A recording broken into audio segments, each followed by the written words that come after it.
Bedtime is supposed to be a happy event for a tired child. For me, it was terrifying. While some children might complain about being put to bed before they had finished watching a film or playing their favorite video game, when I was a child, nighttime was something to truly fear.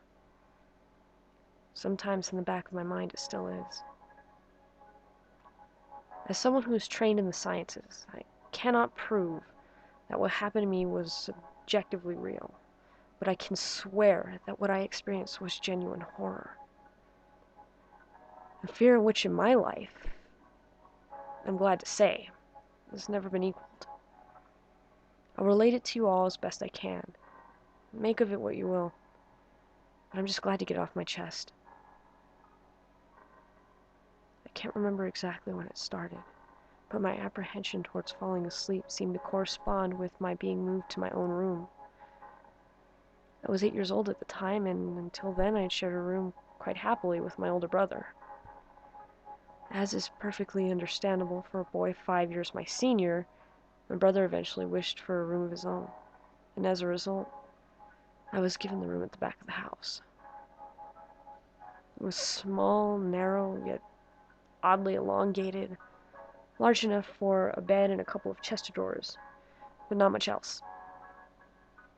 I couldn't really complain because even at that age I understood that we didn't have a large house and I had no real reason to be disappointed, as my family was both loving and caring. It was a happy childhood during the day. A solitary window looked out onto our back garden, nothing out of the ordinary. But even during the day, the light which crept into the room seemed almost hesitant. As my brother was given a new bed, I was given the bunk beds we used to share.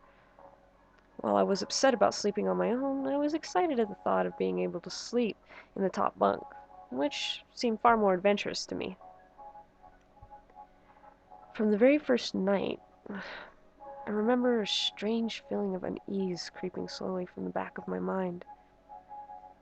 I lay on the top bunk staring at the action figures and cars strewn across the blue-green carpet. As imaginary battles and adventures took place between the toys, I couldn't help but feel that my eyes were being slowly drawn towards the bottom bunk, as if something was moving in the corner of my eye, something which did not wish to be seen. The bunk was empty, impeccably made, with a dark blue blanket tucked in neatly, partially covering the two rather blank white pillows. I didn't think anything of it at the time. I was a child, and the noise slipping under my door from my parents' television bathed me in a warm sense of safety and well-being. I fell asleep. When you awaken from a deep sleep to something moving or stirring, it can take a few moments for you to truly understand what's happening. The fog of sleep hangs over your eyes and your ears even when lucid. Something was happening. There was no doubt about that. At first I wasn't sure what it was. Everything was dark, almost pitch black, but there was enough light creeping in from outside to outline that narrowly suffocating room. Two thoughts appeared in my mind almost simultaneously. The first was that my parents were in bed because the rest of the house lay in darkness and silence. The second thought turned to the noise which had obviously woken me. As the last cobwebs of sleep withered from my mind, the noise took on a more familiar form. Sometimes the simplest of sounds can be the most unnerving. A cold wind whistling through the trees outside, a neighbor's footsteps uncomfortably close, or, in this case, the simple sound of bed sheets rustling in the dark. That was it. Bed sheets rustling in the dark, as if some disturbed sleeper was attempting to get all too comfortable in the bottom bunk. I lay there in disbelief, thinking that the noise was either my imagination or perhaps my pet cat finding somewhere comfortable to spend the night. It was then that I noticed my door, shut as it had been when I'd fallen asleep. Perhaps my mum had checked in on me and the cats had sneaked into the room then. Yes, that must have been it.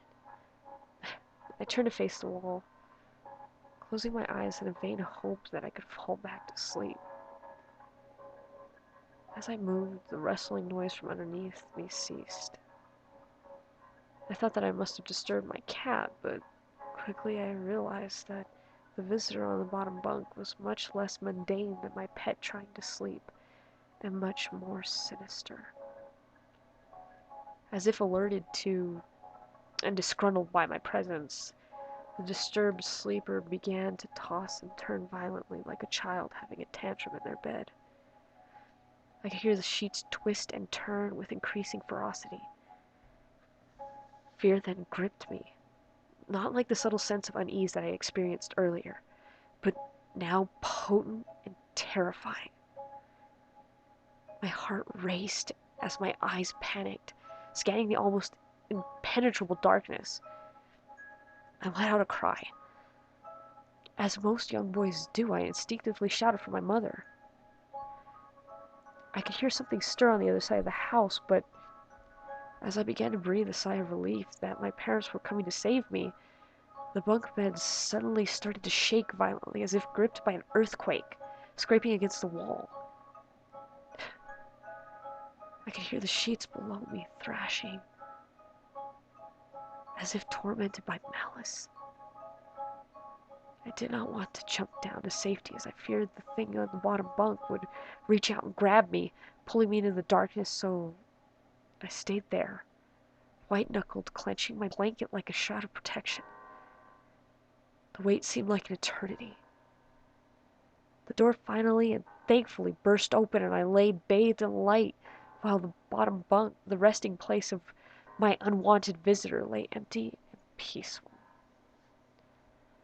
I cried and my mother consoled me. Tears of fear followed by relief streamed down my face. Yet, through all of my horror and relief, I didn't tell her why I was so upset. I cannot explain it, but it was as though whatever had been in that bunk would return if I as so much spoke of it or uttered a single syllable of its existence. Whether that was truth, I don't know. But as a child, I felt as if that unseen menace remained close, listening. My mother lay in the empty bunk, promising to stay there until morning. Eventually, my anxiety diminished. Tiredness pushed me back towards sleep, but I remained restless, waking several times momentarily to the sound of rustling bed sheets. I remember the next day wanting to go anywhere, be anywhere, but in that narrow, suffocating room. It was a Saturday, and I played outside quite happily with my friends. Although our house was not large, we were lucky to have a long, sloping garden in the back. We played there often, as much of it was overgrown and we could hide in the bushes, climb in the sycamore tree which towered above all else, and easily imagine ourselves in the throes of a grand adventure in some untamed exotic land.